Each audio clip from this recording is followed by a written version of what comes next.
પશ્ચિમ બંગાળના આરામબાગ અને બનગાંવમાં પ્રધાનમંત્રી નરેન્દ્ર મોદીએ ભ્રષ્ટાચાર, ઘૂસણખોરી અને ગુનાખોરી મામલે ટીએમસીને ઘેરી કહ્યું, ટીએમસીની સરકાર નિર્મમ સરકાર, બંગાળને એક ન્યાય કરનારી સરકારની જરૂરિયાત. પીએમ મોદીએ બીજા તબક્કામાં બીજેપીની જીતને ગણાવી નિશ્ચિત. કોલકાતાના મેગા રોડ શોમાં જંગી મેદની.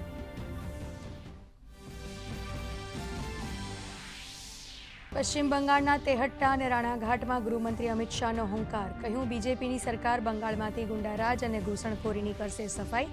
યુવાઓને બેંક એકાઉન્ટમાં 3000 રૂપિયા આપવાનો કર્યો વાયદો.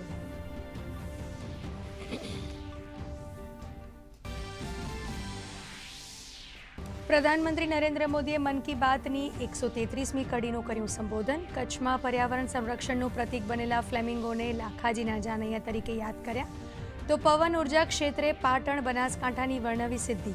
આ ઉપરાંત ખાણીપીણી અને ડેરી સેક્ટરમાં સુરતના ટોપલી પનીર તરીકે જાણીતા ચીઝનો પણ કર્યો ઉલ્લેખ.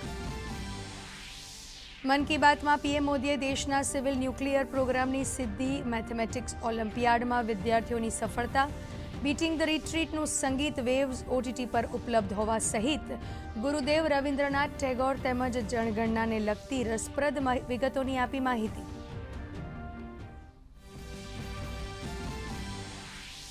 રાજ્યમાં 15 મહાનગરપાલિકા, 84 નગરપાલિકા, 32 જિલ્લા પંચાયત અને 260 તાલુકા પંચાયતમાં શાંતિપૂર્ણ મતદાન સંપન્ન. મહાનગરપાલિકામાં સરેરાશ મતદાન 48.55% થયું હોવાનો અંદાજ.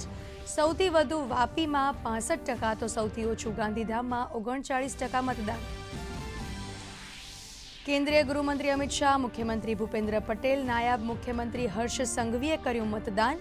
તો કેન્દ્રીય મંત્રી સી.આર. પાટીલ, કેબિનેટ મંત્રી અર્જુન મોઢવાડિયા તેમજ રાજ્યમંત્રી રીવાભા જાડેજા સહિત નેતાઓએ મતાધિકારનો કર્યો ઉપયોગ. તો કોંગ્રેસના હિરેન બેંકર અને આપના નેતા ઈસુદાન ગઢવી પણ લોકશાહીના પર્વમાં થયા સામેલ. દિવ્યાંગજનો, વરિષ્ઠ નાગરિકો તેમજ સાધુ સંતોએ કર્યું મતદાન. તો નવવધુઓ, વરરાજા તથા નવયુગલોએ પણ મતદાનની ફરજ નિભાવી નાગરિક ધર્મ નિભાવ્યો.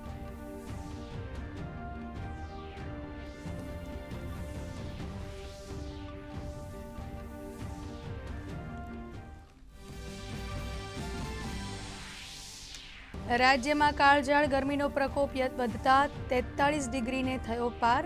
અમદાવાદ, ગાંધીનગર, અમરેલી અને રાજકોટ બન્યા અગનવઠ્ઠી. કચ્છ, મોરબી, સુરેન્દ્રનગર, રાજકોટ, પોરબંદર, પાટણ અને સુરત જિલ્લામાં હીટવેવની હવામાન વિભાગની આગાહી.